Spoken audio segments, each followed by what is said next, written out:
नमस्कार बच्चों। आज हम अध्ययन करेंगे प्राथमिक क्रियाओं के पार्ट 2 के बारे में। यह अध्याय है वो पुरानी कक्षा में अगर हम देखें तो अध्याय नंबर 5 होगा। अगर हम बात करें 30% कटौती के बाद तो उसके बाद हमारा यह अध्याय नंबर है वो 4 हो गया है, प्राथमिक क्रिया। इससे पहले हमने इसका एक पार्ट है वो देख लिया है, उसमें मैंने गलती से अध्याय 5 बोल दिया है, उसकी जगह आप अध्याय 4 कर लो क्योंकि वो नए सिलेबस के अनुसार है, वो अध्याय 4 है। तो इसका पहला पार्ट है वो हमने अध्ययन कर लिया है। अब हम अध्ययन करेंगे इसका पार्ट 2। कृषि। कृषि किसे कहते हैं? विभिन्न प्रकार की फसलों को बोना ही कृषि कहलाता है। आप सबको पता है कि विभिन्न प्रकार की फसलों को बोया जाना ही क्या कहलाता है? कृषि कहलाता है। कृषि को सामाजिक, भौतिक, आर्थिक दशाएं हैं वो कृषि को प्रभावित करती है। ये प्रकार हैं वो कृषि को प्रभावित करते हैं। सामाजिक कारक है, भौतिक कारक है और आर्थिक कारक है। ये सब कारक है वो कृषि को प्रभावित करते हैं। उसके बाद में हम देखेंगे कृषि के प्रकार। कृषि के प्रकार के बारे में मैं शॉर्ट में आपको बता रहा हूँ, इसके बाद में हम है वो इसका एक एक करके अध्ययन करेंगे। पहले देखो कृषि के प्रकार। पहला कृषि है निर्वाह कृषि, यानी पुराने समय में व्यक्ति है वो अपने जीवन निर्वाह के लिए जिस प्रकार की कृषि करता था उसे हम निर्वाह कृषि कहते हैं।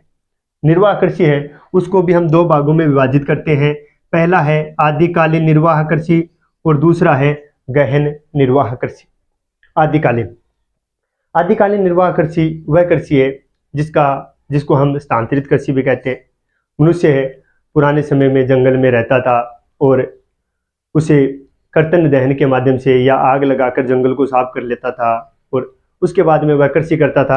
4 से 5 वर्ष बाद जब जमीन अनुपजाऊ हो जाती थी तब वह उस जमीन को छोड़कर दूसरी जगह जाता था, जंगल को पेड़ पौधे वो काटता था और फिर वहाँ पर कृषि करता था। यह कृषि हमारी आदिकालीन निर्वाह कृषि। इसके अन्य नाम है, कहीं पर इसे जूमिंग है, कहीं पर इसे कर्तन दहन है कहते हैं। दूसरी है गहन निर्वाह कृषि। गहन निर्वाह कृषि इसको भी हम दो भागों में विभाजित करते हैं। एक तो है चावल प्रधान और एक है चावल रहित। चावल प्रधान और एक है चावल रहित। चावल प्रधान जहां पर मुख्य फसल चावल हो उस कृषि को हम चावल प्रधान या यूं कहें गहन निर्वाह चावल प्रधान कृषि कहते हैं। और जिसमें चावल के अलावा अन्य फसलें बोई जाती हो उसे हम गहन निर्वाह चावल रहित कृषि कहते हैं। दूसरा प्रकार हमारा है रोपण कृषि। रोपण ऐसी फसलें जिनकी पौध तैयार की जाती है, जैसे चाय है, कॉफी है, केला है, तो इनकी पौध तैयार की जाती है और पौध लगाई जाती है, उन्हें हम रोपण कृषि कहते हैं। चाय कॉफी है वो आप याद रखना, चाय कॉफी केला ये रोपण फसलों के उदाहरण। उसके बाद में हम देखेंगे विस्तृत वाणिज्य अनाज कृषि। विस्तृत वाणिज्य अनाज कृषि है वो मध्य अक्षांशों के अर्ध शुष्क जो प्रदेश होते हैं वहां पर यह कृषि की जाती है। इसमें खेतों का आकार बड़ा होता है और खेत जोतने से लेकर फसल काटने तक सभी काम है वो मशीनों द्वारा किए जाते हैं। सभी काम है वो मशीनों द्वारा किए जाते हैं। उसके बाद में है मिश्रित कृषि। मिश्रित कृषि जो हम करते हैं, यानी कृषि के साथ पशुपालन करना ही मिश्रित कृषि कहलाता है। इसमें हम उन फसलों को बोएंगे जिनसे पशुओं के लिए चारा उपलब्ध हो जाए, यानी कृषि करना और साथ में पशुपालन करना ही मिश्रित कृषि कहलाता है। उसके बाद में हम देखेंगे डेयरी कृषि। डेयरी कृषि मतलब पशुओं को पालना और उनसे व्यवसाय करना, डेयरी कृषि का उदाहरण है। भूमध्य सागरीय कृषि है। अगर हम बात करें भूमध्य सागर, तो भूमध्य सागर के आसपास में जो कृषि की जाती है उसे हम भूमध्य सागरीय कृषि कहते हैं। इसमें ज्यादातर है वो खट्टे फलों के लिए ये प्रसिद्ध है। खट्टे फलों के लिए यानी अंगूर, खट्टे फलों के लिए भूमध्य सागर है वो प्रसिद्ध है। अब हम देखेंगे बाजार के लिए सब्जी खेती एवं उद्यान कृषि, यानी इसमें हम ऐसी फसलें बोएंगे जिनसे आमदनी ज़्यादा हो, जिसके बाजार में कीमत है वो ज़्यादा हो, जैसे सब्जी है, पुष्प है, ऐसी फसलें बोएंगे और बाजार में ले जाकर इनको बेच देंगे। सहकारी कृषि। सहकारी कृषि कहते हैं कि लोग इसमें स्वेच्छा से एक समूह बनाकर कृषि करते हैं और सहकारी संस्था है वो लोगों की पूरी तरह मदद करती है। अब हम देखेंगे सामूहिक कृषि।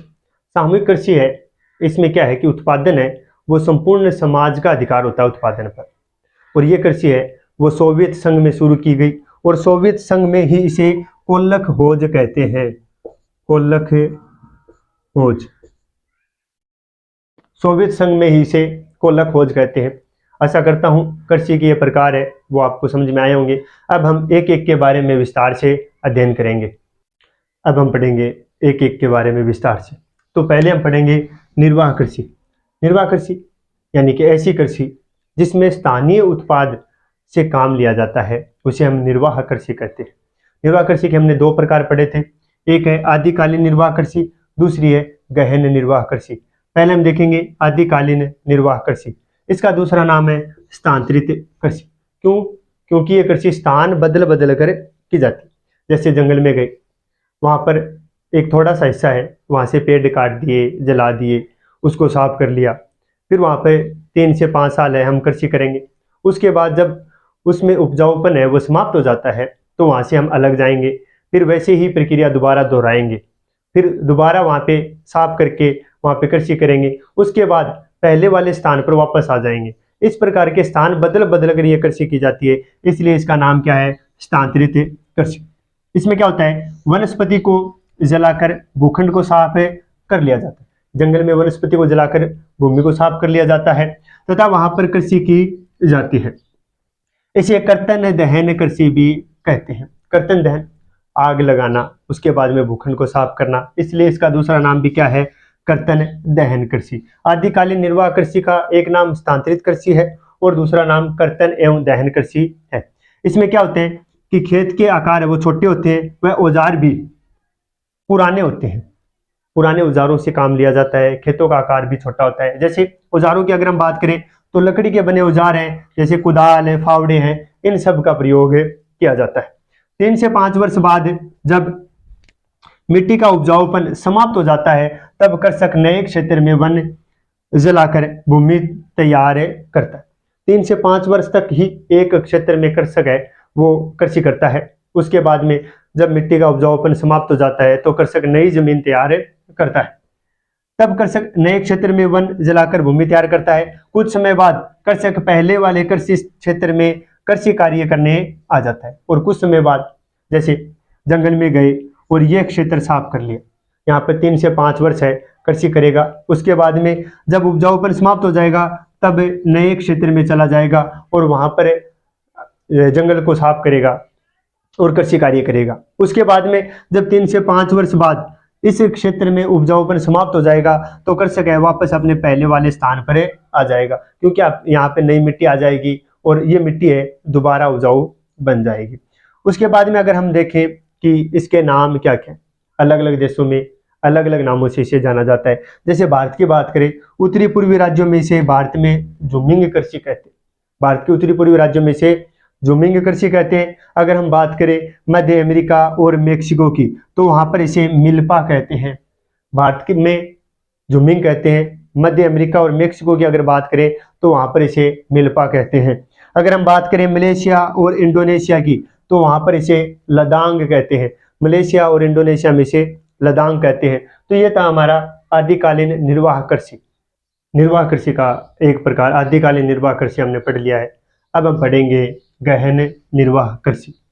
गहन निर्वाह कृषि है वो एशिया के मानसूनी प्रदेश है जहाँ पर ज़्यादा जनसंख्या रहती है, उन प्रदेशों में गहन निर्वाह कृषि करते हैं। ये कृषि 2 प्रकार की होती है, एक है चावल प्रधान और दूसरी है चावल रहित कृषि। चावल प्रधान कृषि, इसमें प्रमुख फसल है वो चावल होती है। नाम से ही पता चलता है कि प्रमुख फसल है वो चावल होती है। जनसंख्या घनत्व अधिक होने के कारण खेतों का आकार इसमें क्या होता है? छोटा होता है। चावल की कृषि जहाँ पर की जाती है वहाँ पर जनसंख्या घनत्व अधिक होता है और खेतों का आकार इसमें छोटा होता है।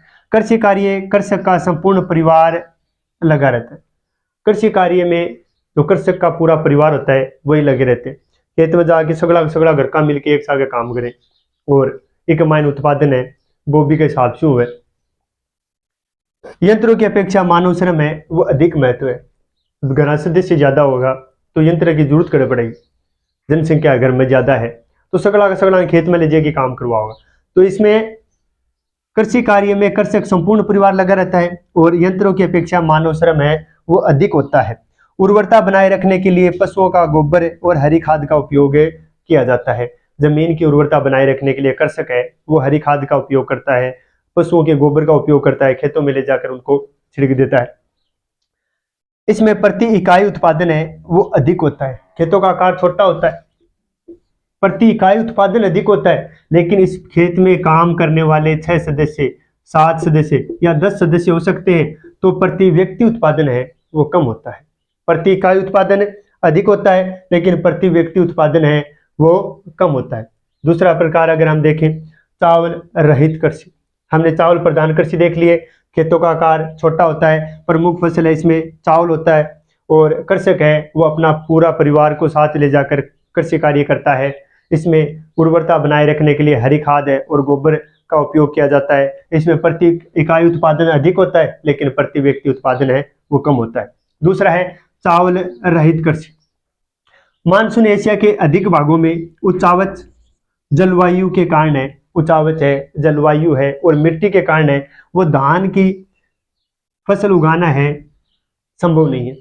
अगर हम मानसून एशिया की बात करें वहां पर मिट्टी है, जलवायु है और उच्चावच के कारण है धान की फसल उगाना है वो संभव नहीं है। उत्तरी चीन और उत्तरी कोरिया में गेहूं जो बोया जाता है, गेहूं और जो है वो बोया जाता है। अगर हम बात करें उत्तरी चीन, उत्तरी कोरिया की, तो वहां पर गेहूं और जौ बोया जाता है। जबकि बात करें भारत के सिंध और गंगा के मैदान की, तो इसमें पश्चिमी भाग में गेहूं बोया जाता है। सिंधु और गंगा जो नदियां हैं उसके अगर पश्चिमी भाग की बात करें तो वहां पर गेहूं बोया जाता है। इसकी ज्यादातर विशेषता वही है जो चावल प्रधान कृषि की। ये और ये दोनों सेम है विशेषता, फर्क इतना है कि इसमें सिंचाई नहीं होती, जबकि चावल रहित कृषि में अगर हम गेहूं बोएंगे तो उसमें सिंचाई की आवश्यकता ज्यादा होगी। इसमें सिंचाई नहीं होती जबकि इसमें सिंचाई की आवश्यकता होती है। यही अंतर है और दोनों की विशेषता है वो एक समान है। हमने निर्वाह कृषि के 2 प्रकार पढ़ लिए, आदिकालीन निर्वाह कृषि और गहन निर्वाह कृषि। आशा करता हूं आप सबको ये वीडियो अच्छा लगा है। धन्यवाद।